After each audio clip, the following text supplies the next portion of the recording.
I'm Charlene Regester, and as a member of the Chelsea Theater, I would like to introduce several African American films that cross historical moments and genres to celebrate the contributions of African Americans to American cinema. In this retrospective, one of the earliest films to be screened includes Oscar Michaud's Within Our Gates. Within Our Gates, which was made in 1920, was produced by African American filmmaker Oscar Michaud.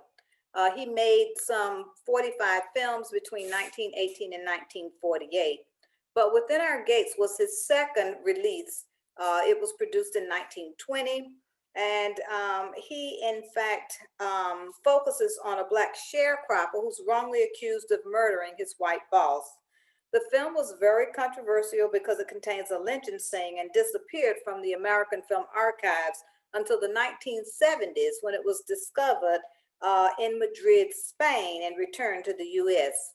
This Black silent film is significant because some scholars believe that it was a response to D.W. Griffith's racially insightful The Birth of a Nation, 1915, a film that invited protest and which was based on North Carolina native Thomas Dixon's novel, The Klansman.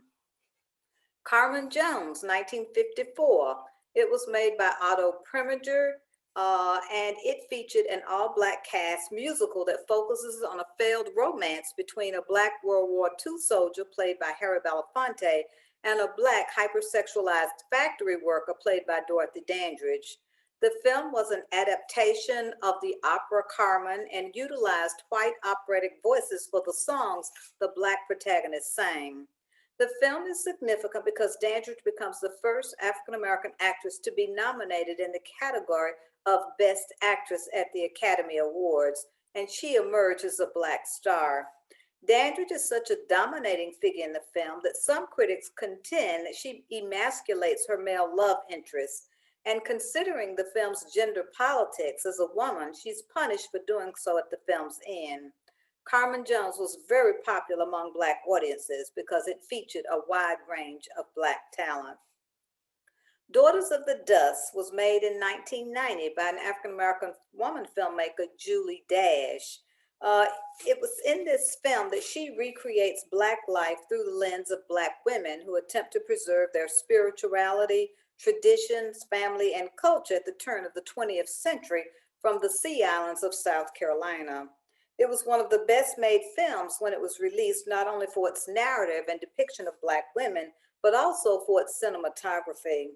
The film centers on how Black women who remain on the mainland versus those who leave the mainland struggle to preserve their culture, rituals, customs, and history. One scholar remarked, quote, Dash creates a rich, absorbing tableau in which the landscape itself is a presence and a character. No Way Out, 1950, was a Joseph Mankiewicz film. It featured Sidney Poitier in his first starring vehicle, in which he plays the part of a physician who is wrongly accused of murder. Poitier emerged as a Black star in the 1950s and 60s and was characterized as an integrationist hero because he ushered in the era of integration. He symbolized a new Black image in that he was intelligent, sophisticated, and non-threatening, and therefore made Blacks proud of his accomplishments as he acquiesced into white life, society, and culture.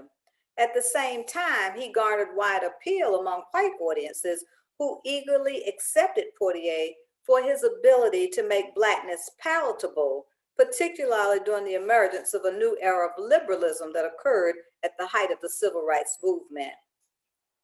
Bird, 1988, is a Clint Eastwood film, and it focused on the life of Black jazz musician, saxophonist Charlie Bird Parker.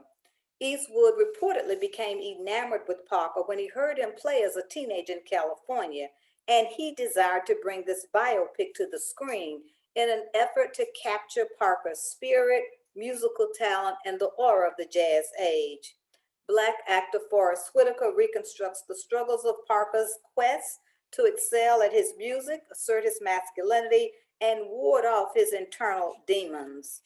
Despite the complexity of bringing Parker's life to the screen, some reviewers were critical of the film's inability to adequately reflect the intersecting variables that spoke to Parker's genius, as well as self-destructiveness. But more importantly, the film exposed Parker's musical brilliance, style as an artist, and complicated persona, making him as one of the most influential jazz artists of his era, despite the fact that he met his untimely death at the age of 34.